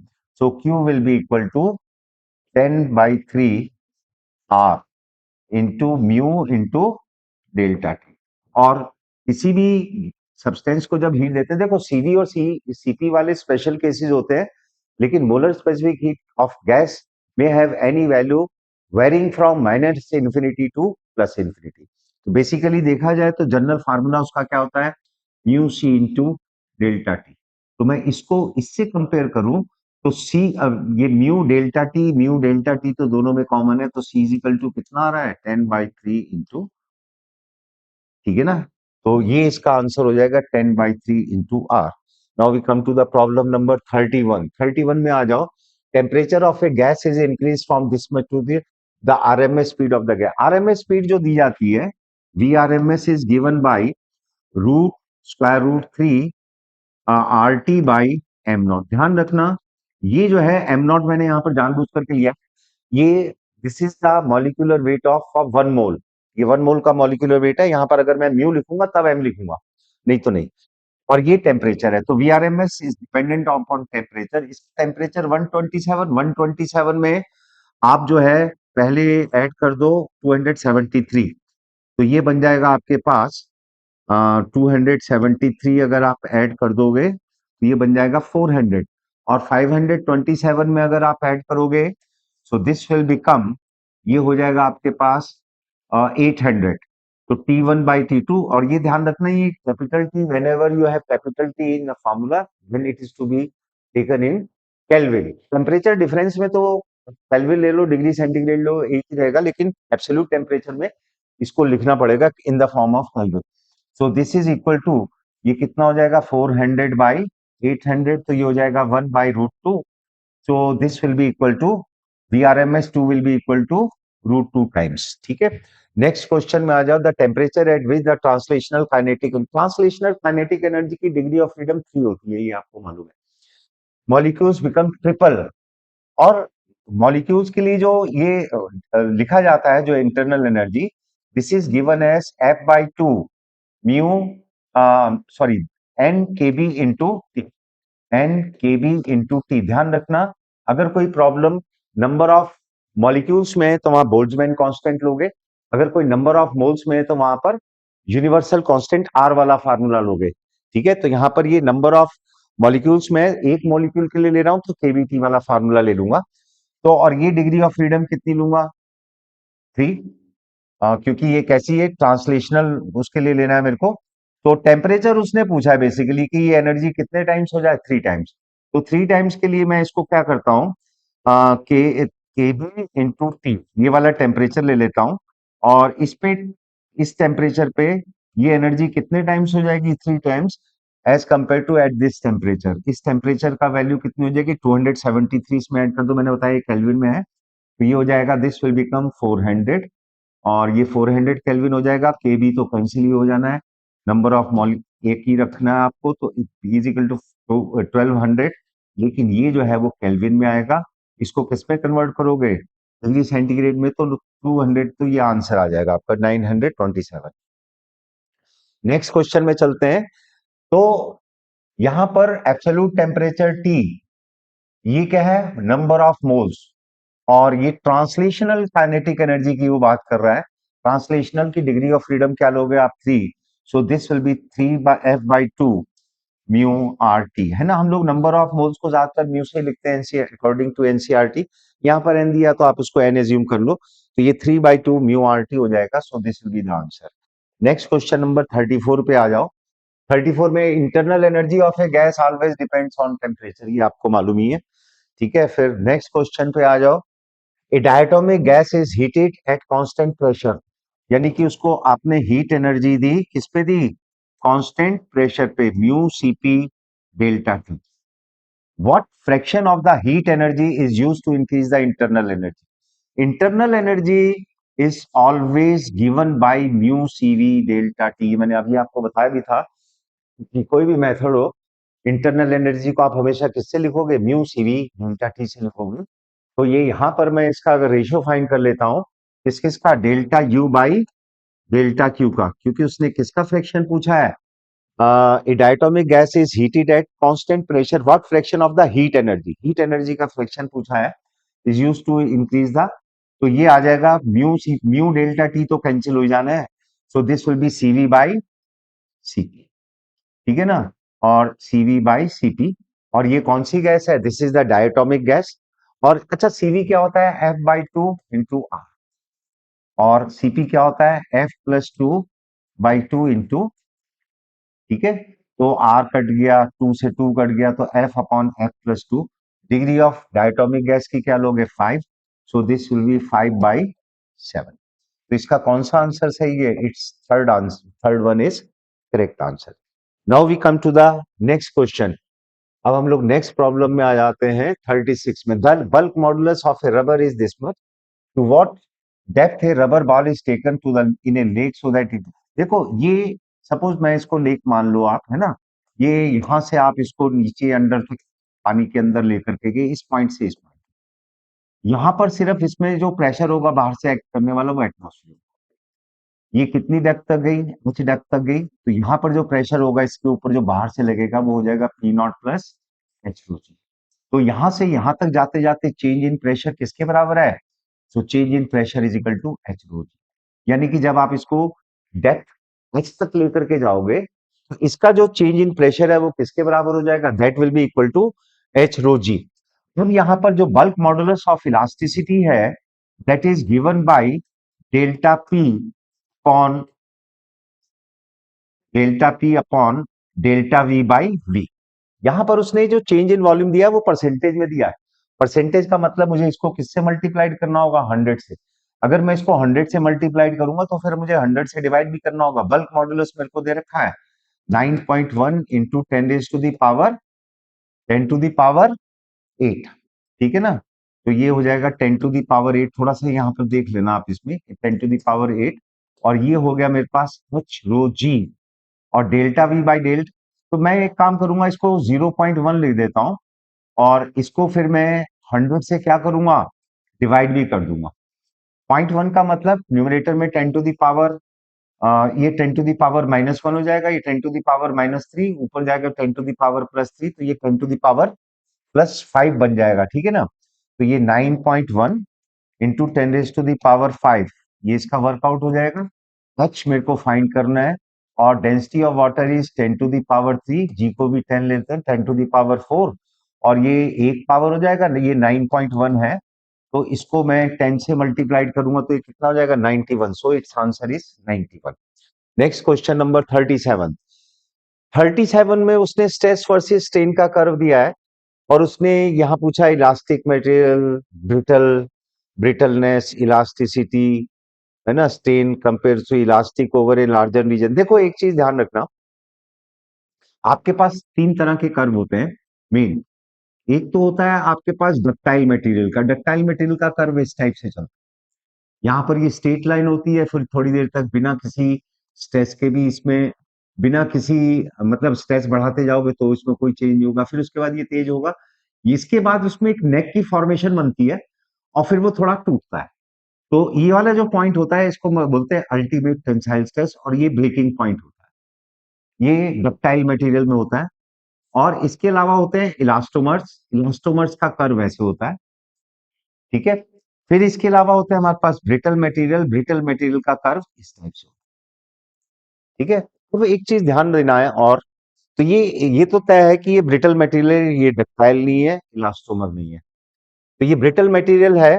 और ये यहाँ पर तो स्ट्रेट लाइन है, तो स्ट्रेस अपॉन स्ट्रेन वो इसमें तो एप्लीकेबल है, इसमें तो एप्लीकेबल ही नहीं, यहाँ पर स्लोप कुछ हो रहा है, यहाँ कुछ हो रहा है, तो यहाँ पे इलास्टिसिटी अलग अलग है।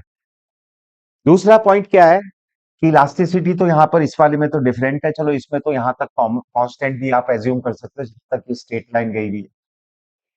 ये अल्टीमेट टेंसाइल स्ट्रेस है और ये फ्रैक्चर पॉइंट है। अगर ये गैप ज्यादा है, तो अगर ये गैस जिसमें कम है, तो इसका मतलब वो अल्टीमेट टेंसाइल स्ट्रेस तक पहुंचा और फिर तुरंत टूट गया। जिसमें ये गैप थोड़ा ज्यादा है, इसका मतलब उसमें हल्की सी नेक की फॉर्मेशन हो जाएगी, तो इसमें ये सडनली ब्रेक हुआ है और इसमें नेक की फॉर्मेशन हुई है। नेक की फॉर्मेशन किसमें होती है? डक्टाइल मटेरियल में होती है, ब्रिटल में नहीं होती। तो ये इसका मतलब ये वाला कर्व किसका है? ये ब्रिटल मटेरियल का है, और मैंने ब्रिटल मटेरियल का आपको बताया भी कि इसकी शेप इसी टाइप से होती है। तो मटेरियल टू इज, अच्छा, और इनमें कंपेयर भी करना है, ये गैप कम है और ये गैप ज्यादा है और ये वाला गैप कम है, तो नेचुरल सी बात है कि ये वाला जो है ज्यादा ब्रिटल होगा इसके, क्योंकि वो सडनली ब्रेक हो गया। So the option number 4 is correct one. फिर उसके बाद जरा नेक्स्ट ऑप्शन में आते, यहाँ पर लिक्विड रेस्ट में है, और जब भी आपके पास कोई लिक्विड रेस्ट में होता है तो उसमें सेम लेवल पर प्रेशर क्या होता है? सेम होता है, ठीक है। तो यहां पर जो प्रेशर है इस पॉइंट का और इस पॉइंट का, ये प्रेशर दोनों क्या होंगे? सेम होंगे। यहां पर जो प्रेशर होगा, चलो एटमॉस्फेरिक प्रेशर, यहां पर एटमॉस्फेरिक प्रेशर होगा, और यहां पर एटमॉस्फेरिक प्रेशर के साथ साथ ये लिक्विड कॉलम का भी प्रेशर आ जाएगा। यूनिट्स चेंज करने की जरूरत नहीं है, यूनिट्स जो है इसके मैं ग्राम पर सेंटीमीटर, सेंटीमीटर क्यूब भी ले सकता हूँ। और लिक्विड का प्रेशर क्या होता है? एच रो जी। एच कितना है? 10 सेंटीमीटर। ये जो एक्स लिक्विड है इसकी डेंसिटी उसने 3.36 दी है, 3.36, और ये जो है 3.36 इंटू जी को चलो हम लोग 10 ले लेते हैं, ठीक है। फिर उसके बाद यहां पर जो प्रेशर आ गया उतना ही प्रेशर ये यहां पर भी होगा। यहां पर लिक्विड वाई है, वाई की डेंसिटी उसने पूछी है, तो वाई की डेंसिटी मैं एज्यूम कर लेता हूं रो वाई, ये 8 सेंटीमीटर हो गया, तो ये हो जाएगा 8 centimetre into rho y into 10 plus, ठीक है, प्लस ये डिस्टेंस कितनी होगी? ये 2 हो जाएगी, 2 सेंटीमीटर, क्योंकि ये दोनों लेवल उसने सेम बताए, मरकरी है, तो यहाँ पर 2 इंटू 13.6 इंटू 10⁻³ 10⁻³ इंटू, इसको सॉल्व कर लो, you will get the value of this. तो ये आपके पास जो वैल्यू आ जाती है वो आती है 0.8 ग्राम पर सेंटीमीटर की, ठीक है, डेंसिटी इसकी आ जाएगी। क्वेश्चन नंबर 39, क्वेश्चन नंबर 39 में उसने क्या पूछा यहाँ पर? वो कह रहा है कि cube E side is floating, क्यों फ्लोट कर रहा है भाई, है ना, लिक्विड के अंदर, तो नेचुरल सी बात है, इसका कुछ वॉल्यूम अंदर हो सकता है, कुछ बाहर होगा, पूरे का पूरा भी फ्लोट कर सकता है, डिपेंड करता है लिक्विड की डेंसिटी क्या है और उसकी डेंसिटी क्या है। सपोज ये जो लिक्विड के अंदर है इसकी, सपोज ये वाई जो है, ये इतनी डेप्थ जो है लिक्विड के अंदर है, बाकी इसकी सब डायमेंशन तो एल है, ये एल है। तो अगर आपको इसमें इसका जो वेट है, its weight will be equal to upthrust, क्योंकि ये फ्लोट कर रहा है, तो वेट और अपथ्रस्ट दोनों इक्वल होंगे, तो weight will be equal to upthrust, ठीक है। अपथ्रस्ट क्या होता है? Volume of submerge part into density of liquid into G, और इसका जो वेट होगा बॉडी का वो तो टोटल वॉल्यूम ही आ जाएगा, into density of body, into G. जी तो दोनों तरफ से खैर कैंसिल हो जाना है, इसको तो दिमाग से निकाल दो। टोटल वॉल्यूम क्या हो जाएगा, एल क्यूब। इसकी जो बॉडी की जो डेंसिटी है वो कितनी टाइम्स दी है, वो आप रो मान लो। और ये जो हो जाएगी, now this will become, liquid की डेंसिटी क्या हो जाएगी, 3 रो। और ये वॉल्यूम ऑफ सबमर्ज पार्ट लेते हैं, अपने में हमेशा वॉल्यूम ऑफ सबमर्ज पार्ट और डेंसिटी ऑफ लिक्विड लेना चाहिए। तो ये वॉल्यूम ऑफ सबमर्ज पार्ट क्या हो जाएगा, एल इंटू एल, यानी कि L square into L minus H. ठीक है, तो इसको आप सॉल्व कर लो, तो ये हो जाएगा एल स्क्वायर कैंसिल हो जाएगा, L is equal to 3L-3X। तो इससे आपके पास जो है इसकी वैल्यू आ जाएगी, ये जाएगा इधर, तो 2 हो जाएगा, 2L 3, तो 2L/3 will be the value of. Next question पे आ जाओ। Next question is related to Bernoulli's theorem. Bernoulli's theorem से रिलेटेड है, और ये वेंचुरीमीटर जो होता है ये उसी के ऊपर बेस्ड है ना। तो इसमें देखो सेम लेवल है ना जहां पर, तो बर्नौलीज थ्योरम में क्या होता है, आपको लेनी होती है एक तो kinetic energy per unit volume, potential energy per unit volume, और pressure energy per unit volume, तीनों का सम कांस्टेंट रखते हो। तो आप अगर कोई हॉरिजेंटल ट्यूब है ना, तो उसमें potential energy per unit volume को छोड़ दो, क्योंकि वो तो लेफ्ट और राइट साइड में रखोगे कैंसिल हो जाएगा। तो आपके पास ये आएगा P1 plus half rho V1 square is equal to P2 plus half rho V2 square. Venturimeter में क्या होता है कि ये पॉइंट और इस पॉइंट पर अगर प्रेशर, इस पॉइंट पर प्रेशर P1 है, इस पर प्रेशर P2 है, तो ये इन दोनों का जो डिफरेंस है वो ये लेवल बता देता है। तो इसका मतलब P1 माइनस P2। अच्छा एक चीज और भी है कि यहाँ पर वेलोसिटी ज्यादा होगी और प्रेशर कम होगा, यहाँ पर वेलोसिटी कम होगी, प्रेशर ज्यादा होगा, प्रिंसिपल ऑफ कंटिन्यूटी के अकॉर्डिंगली। तो ये P1 will be greater than P2, तो P1 minus P2 this will be equal to half rho V2 square minus V1 square.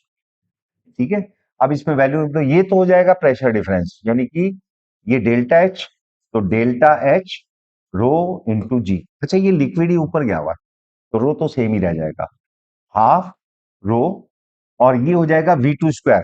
इसका एरिया जो है वो 3 टाइम्स है, तो इसकी वेलोसिटी 3 टाइम्स होगी। 3V square means 9 V square minus V square, है ना, यानी कि 9V square minus V square. So this will become, ये तो रो से रो कैंसिल हो गया, जी से जी, जी तो एग्जिस्ट कर जाएगा। तो delta H is equal to किसके बराबर होगा, 8V स्क्वायर बाई 2G, है ना, तो ये हो जाएगा 4V square by g. So this will be the answer, 4V square by g. Next question number 41 पे आओ। तो 41 कह रहा है surface tension of water is this much, the excess pressure inside the water drop. ये water drop लिए तो इसमें एरिया एक ही तरफ का लोगे, मैंने आपको बताया था सोप बबल में दोनों तरफ का होगा, तो दोनों तरफ का लोगे। तो यहाँ पर आपको सरफेस टेंशन दे रखी है, एक्सेस प्रेशर, तो एक्सेस प्रेशर के लिए आप फार्मूला क्या लोगे, P i minus P o equal to 2S upon. अगर ये सोप बबल होता तो 4S अपॉन आर लेते। एयर बबल लोगे, एयर बबल इन लिक्विड लोगे, तो वहां पर भी 2S अपॉन आर लोगे। तो ये पी आई माइनस पीओ क्या है, एक्सेस प्रेशर है, ये आपको दे रखा है 0.072।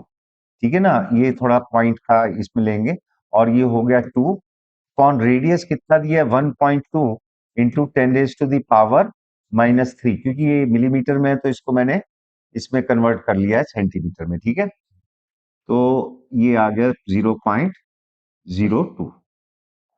ठीक है, तो इसको वर्कआउट कर लो, तो ये हो जाएगा 144, तो ये 1.2, तो 120, क्योंकि 144 12 से ही डिवाइड होता है, तो इसका मतलब 12 ही बचना है, तो ये आंसर हो जाएगा। नेक्स्ट क्वेश्चन में आओ उसमें। Next question is the quantity of heat required to change the unit mass of a solid substance to liquid state in matrix. एक स्टेज से दूसरी स्टेज में जा रहा है तो कौन सी हीट होती है, लेटेंट हीट ऑफ फ्यूजन। ठीक है ना, vaporisation, latent heat of fusion, solid से लिक्विड में जा रहा है, और अगर लिक्विड से वेपर्स में गैसियस स्टेट में बनता है तो लेटेंट हीट ऑफ वेपोराइजेशन हो जाती है। तो यहाँ पर लेटेंट हीट ऑफ फ्यूजन लेंगे, वेपोराइजेशन नहीं लेंगे। फिर 43 में आओ, solar radiation emitted by a sun resembles. देखो एक चीज है यहाँ पर, अगर मैं heat energy radiated per unit area per unit time ले लेता हूं, तो ये हर टेम्परेचर पे, सपोज कोई एक बल्ब है, उसका कुछ टेम्परेचर है 100 डिग्री सेंटीग्रेड फॉर एग्जाम्पल, तो वो सारे वेवलेंथ एमिट करेगा लाइट के। दूसरा सोर्स है, उसका टेम्परेचर पूछा है, वो भी सारे वेवलेंथ एमिट करेगा। तो ये टेम्परेचर T1 है और ये टेम्परेचर T2 है, और यहां पर जो है वो T1 T2 is greater then T1। ठीक है, तो आप देखो ध्यान से कि इसका जो मैक्सिमम एमिसिव पावर है वो इस पर्टिकुलर टेम्परेचर के लिए ये लैम्डा m1 है, और मतलब इस वेवलेंथ को वो एमिट करेगी, और इस टेम्परेचर के लिए इसको करेगी। लेकिन जैसे जैसे टेम्परेचर बढ़ रहा है, ये टेम्परेचर T2 बढ़ा है, तो ये लेफ्ट साइड में शिफ्ट हो रही है। ये इस पीक को देखो और इस पीक को देखो, ये लेफ्ट साइड में शिफ्ट हो रहा है। तो वियंस ने इसमें क्या लॉ दिया कि delta m into T is constant, और इसकी वैल्यू उसने 0.0023 मीटर केल्विन दी थी। ठीक है, तो फिलहाल हम लोग यहाँ पर लेंगे lambda m1 T1 is equal to lambda m2 T2। इस फार्मूले का यूज कर लो, you will get the answer. क्योंकि इनका डिफरेंस ही 2 टाइम्स का है, तो ये वेवलेंथ जो है ये कम हुआ है, टेम्परेचर जो है कम हुआ, तो ये बढ़ जाएगा। तो इसका आंसर जो है बढ़ जाएगा, मतलब डबल हो जाएगा। तो डबल कितना है, ये 4800, इसका डबल क्या हो जाएगा, 9600। ठीक है ना, तो उस फार्मूले का यूज कर लेना। An ideal gas is taken through this much process। ये प्रेशर है, वॉल्यूम है। नॉर्मली आप लोग क्या जो वॉल्यूम इसमें देते हैं एक्स एक्सिस के अलोंग, और प्रेशर इसमें देते हैं, लेकिन यहाँ पर इसने थोड़ा सा फिगर आपको कंफ्यूज करने के लिए उल्टा बना दिया। ठीक है, ये जो फिगर उल्टा बनाया है, तो यहाँ पर इसमें क्या रहेगा आपका कि ये इस during this process work done will, ये साइक्लिक प्रोसेस है पूरा, है ना। तो साइक्लिक प्रोसेस का जो वर्क डन है वो हमें देखना पड़ेगा। तो ये ए से बी तक का वर्क डन क्या हो जाएगा, pressure into change in volume. तो work done during process A B, this is equal to pressure कितना है 10, और वॉल्यूम कितना है यहाँ पर 2 - 1 मीटर क्यूब न्यूटन। तो ऐसा सिस्टम में ये हो जाएगा 2 - 1। फिर work done during process B C, इस प्रोसेस में तो वॉल्यूम कांस्टेंट है, तो ये तो हो गया 0। Work done during process C A, तो work done during C A process C A will be, ये कितना हो जाएगा, ये मेरे को फाइंड करना है कि टोटल वर्क डन क्या होगा पूरे प्रोसेस का, ये इसके एरिया के इक्वल लोगे आप। ठीक है ना, तो ये आपके पास कितना आ जाता है, ये 3 जूल दिया है उसने, और ये 3 जूल हो गया, और इन तीनों का सम अप किसके बराबर होगा, 3 जूल के, ये हो जाएगा आपके पास 10। So this will be equal to 10 plus WBC 0 plus WCA। तो WCA का वर्क डन क्या हो जाएगा, this will be equal to -7 joule. ठीक है, तो इसका आंसर जो आएगा वो -7 जूल आ जाएगा। 45 पे आ जाओ। अच्छा, ये आइसोथर्मल प्रोसेस है। आइसोथर्मल में चेंज इन इंटरनल एनर्जी 0 होती है, और चेंज इन इंटरनल एनर्जी अगर 0 है तो delta Q is equal to, देखो ये ध्यान रखना हर एक प्रोसेस में आपको ये भी लगाना चाहिए, delta Q is equal to delta U plus delta W. ठीक है, तो ये भी क्या हो जाएगा, ये भी इक्वल आ जाएंगे। तो आपका आइसोथर्मल में कौन सा हो गया, 3/4, यानी कि 2 और 3 में से कोई ऑप्शन बन सकता है। एडियाबैटिक प्रोसेस में डेल्टा क्यू क्या होता है, 0। तो एडियाबैटिक प्रोसेस में delta Q is equal to 0। तो delta Q is equal to अगर 0 लोगे तो डेल्टा यू इज इक्वल नहीं, तो फिर ये वाला जो है आपके पास ये सेकंड वाला यानी कि थर्ड ऑप्शन बन जाएगा। आप बाकी को भी चेक कर सकते हो, एक दो चेक करके भी अगर आपको आंसर लगने लगता सही है तो आप उसको टिक कर दो, और वैसे चाहो तो आप पूरा भी चेक कर सकते हो हर एक ऑप्शंस को लेकर के। साइक्लिक प्रोसेस में वैसे भी इंटरनल एनर्जी क्या होता है, चेंज इन इंटरनल एनर्जी 0 होता है। तो delta Q is equal to delta W. तो थर्ड वाले में फोर्थ वाले में 3/4 फिर आ जाएगा, है ना, तो ये 3/4 भी आ गया। हाँ, तो यही वाला ऑप्शन सही हो गया इसमें। नेक्स्ट उसमें आ जाओ 46 में, refrigerating having coefficient of performance. देखो, ये सपोज मैं आपको थोड़ा इसमें बता देता हूं, ये आपने एक रेफ्रिजरेटर एज्यूम कर लिया, और रेफ्रिजरेटर का काम क्या होता है कि वो यहां से कोल्ड रिजर्वायर अंदर का हिस्सा जो होता है ना वो ठंडा होता है, यहां से वो हीट को इनटेक करता है, निकालता है, और वो बाहर फेंकता है। और बाहर टेम्परेचर ज्यादा होता है तो ये हॉट रिजर्वायर होता है, और इधर कौन सा होता है, इधर कोल्ड रिजर्वायर होता है। और इस रेफ्रिजरेटर को हम लोग चलाते हैं कंप्रेसर से, तो जो कंप्रेसर को आप इलेक्ट्रिसिटी दोगे वही वर्क डन हो गया इसका। कहने का मतलब है W+QI इज इक्वल टू किसके बराबर होगा, this will be equal to Q F लिख देता हूं मैं इसको। So this will be equal to Q F, यानी कि इन दोनों का वर्क डन जो हीट बाहर फेंकेगा वो उसके बराबर हो जाएगा। दूसरा ये है कि इसमें कॉफिशिएंट ऑफ परफॉर्मेंस क्या होता है, इसने एक्चुअली में हीट निकाली है, ये एफिशिएंसी की तरह से होता है, लेकिन यहाँ पर थोड़ा सा इसको दूसरे तरीके से हमें कंसीडर करना पड़ता है। इसने हीट यहाँ से निकाली है, तो ये वैल्यू क्या हो जाएगी, इसने इतना यूजफुल वर्क किया एक्चुअल में देखा जाए, क्यू आई, और इसको इनपुट कितनी दी आपने, डब्ल्यू, तो ये क्यू आई बाई डब्ल्यू होता है। ठीक है, तो यहाँ पर इसने बोला है कि कॉफिशिएंट ऑफ परफॉर्मेंस कितना, 0.25, ये तो हो गया कॉफिशिएंट ऑफ परफॉर्मेंस। और ये क्यू आई, इसका मतलब मेरे को क्या फाइंड करना है, वर्क डन फाइंड करना है, तो मैं यहाँ पर क्यू आई निकाल लेता हूँ। ठीक है, तो ये क्यू आई किसके बराबर होगा, 0.25 डब्ल्यू के। और ये क्यू एफ जो है वो हॉट रिजर्वायर में जो हीट फेंकी है वो कितनी फेंकी है इसने, 250, तो ये 250 के बराबर हो गए। ठीक है, तो यहां से क्यू आई की वैल्यू कितनी आई, 0.25 डब्ल्यू, और इन दोनों को ऐड करोगे तो ये जाएगा 1.125, 1.25 डब्ल्यू इज इक्वल टू 250। तो इसको डिवाइड कर दो तो ये आ जाएगा 200। So work done will be equal to 200 joule. ठीक है, नेक्स्ट क्वेश्चन में आ जाओ। नेक्स्ट क्वेश्चन में क्या है आपके पास है, वो कह रहा है the ratio of work done by ideal monoatomic gas. Monoatomic gas की डिग्री ऑफ फ्रीडम कितनी होती है, 3 होती है, टू द हीट सप्लाइड। इसका मतलब मेरे को हीट सप्लाइड और वर्क डन का रेशियो फाइंड करना है। और वर्क डन क्या होता है, टी डेल्टा वी, है ना, और heat supplied is at isobaric process, यानी कि mu CP delta T. So और टी डेल्टा वी किसके बराबर होगा, म्यू आर डेल्टा टी के। so this will be equal to mu cp into delta t, so this will be equal to r by cp। cp आपके पास क्या होता है, f plus 2 by 2, cp क्या होता है, f plus 2 by 2 into, ठीक है, तो इसका मतलब ये r से r तो वैसे भी कैंसिल हो जाना है, 2 upon f plus 2 degree of freedom. ये डायटोमिक गैस है तो इसकी डिग्री ऑफ फ्रीडम, आप मोनोएटॉमिक गैस है 3 लोगे तो ये आ जाएगा 3 plus 2 5, so answer will B 2 by 5, so this will be the answer. Next question लेते हैं हम लोग। फिर उसके बाद ये, अच्छा, CP by CV of monoatomic gas is more than, ये बिल्कुल सही स्टेटमेंट है, क्योंकि जैसे जैसे एटॉमिसिटी बढ़ती जाती है गामा का रेशियो कम होता जाता है। ठीक है ना, डायटोमिक का गामा थोड़ा और कम हो जाएगा, और पॉलीएटॉमिक का सबसे कम होता है, और सबसे ज्यादा किसका होता है, मोनोएटॉमिक का होता है। आप निकाल करके देख लेना इसको, क्योंकि ये जो गामा होता है ना, ये होता है F plus 2 by 2 into R, F plus CP by CV होता है एफ प्लस 2 बाई एफ। ठीक है, तो इस रेशियो को जब आप फाइंड करोगे तो ये मोनोएटॉमिक के लिए आपको सबसे ज्यादा मिलेगा। The molecules of monoatomic gas है मोर डिग्री ऑफ फ्रीडम, नहीं नहीं नहीं, मोनोएटॉमिक गैस के डिग्री के ज्यादा नहीं होते हैं, उसका सबसे कम होता है, और डायटोमिक का तो मोनोएटॉमिक से ज्यादा ही रहेगा। तो assertion is true, reason is false, so it's option number 3 is correct. Next question पे आ जाओ, 49। अच्छा, यहां पर वो कह रहा है कि hydrogen gas occupy the same volume, same temperature and same pressure. अच्छा, एक चीज बताओ, अगर ये ही सब चीजें सेम है, प्रेशर भी सेम है, वॉल्यूम भी, टेम्परेचर भी, तो इसका मतलब आर तो सबके लिए सेम होता है, तो इसका मतलब दोनों के मोल्स क्या होंगे, वो सेम होंगे। तो ये मेरे पास कौन सी लूंगा, ऑक्सीजन और हाइड्रोजन।